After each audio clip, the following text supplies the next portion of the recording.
Alright guys, today we're going to talk about the deck swap on a Shuffle Meepo V4. Um, as you can see, there's an old board that had to cut stuff out and remove the deck. I mean, if I would have to do it again, I would definitely heat it up and remove the whole thing. I thought I would just have to cut a couple of bolts and do it the easy way, but obviously it turned out to be harder and I destroyed the board basically. But you have to still destroy it because you have to still cut this out.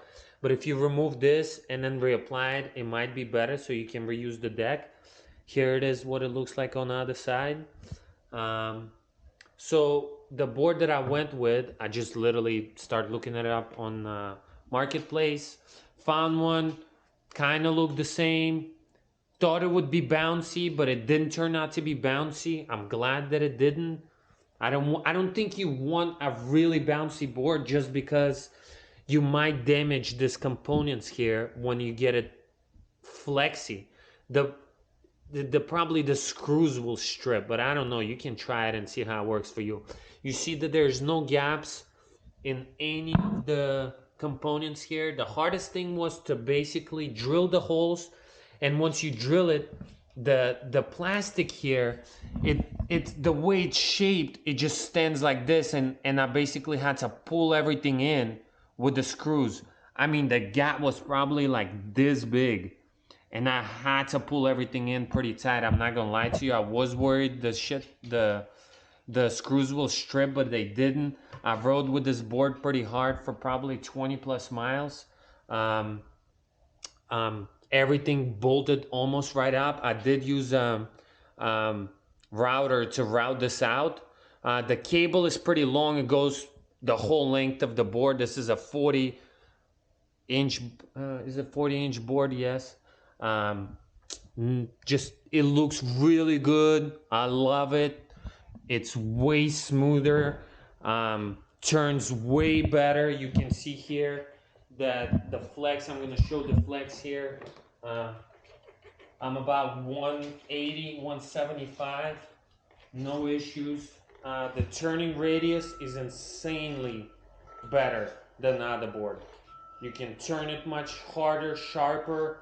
Now I don't have to pick the board up when I'm turning, when I go around the curves and stuff like that. You have two options to mount the deck. You can do it on the inside or the outside. This basically drops the deck lower.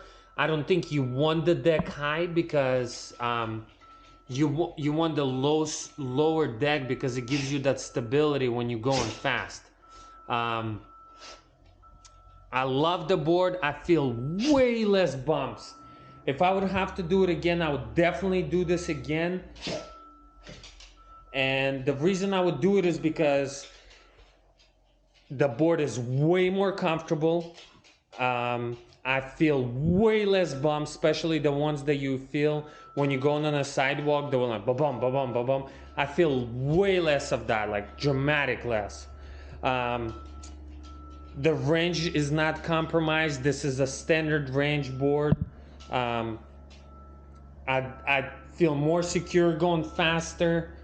The sharps are turner. The biggest thing is the bumps, the turning radius, and the comfort. That literally blew my mind how much it changed compared to the other board. I mean, it's night and day. I think if I would have to choose between the upgrade of any kind, I would choose the board swap every day. It did take me roughly 4 hours to do, so it is not an easy process.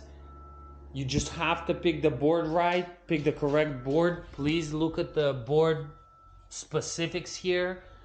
I mean, I don't know, they sell boards that you can directly swap it with, but the way I mounted the holes is basically put the board like this, put it on top of it, make sure you get the screws aligned, hold it, tap the holes, fine. Same thing here, move it back. Just make sure you figure out where you want to mount it. Drill the holes, you're good to go. I'll attach them one at a time. And honestly, best upgrade over, I think this is better than the cloud wheels. for sure, because the cloud wheels only get you to go into, you know, feel less bumps, but this is just way too many upgrades. Definitely would go with that. Let me know if you have any questions in the comments. Thanks. Bye.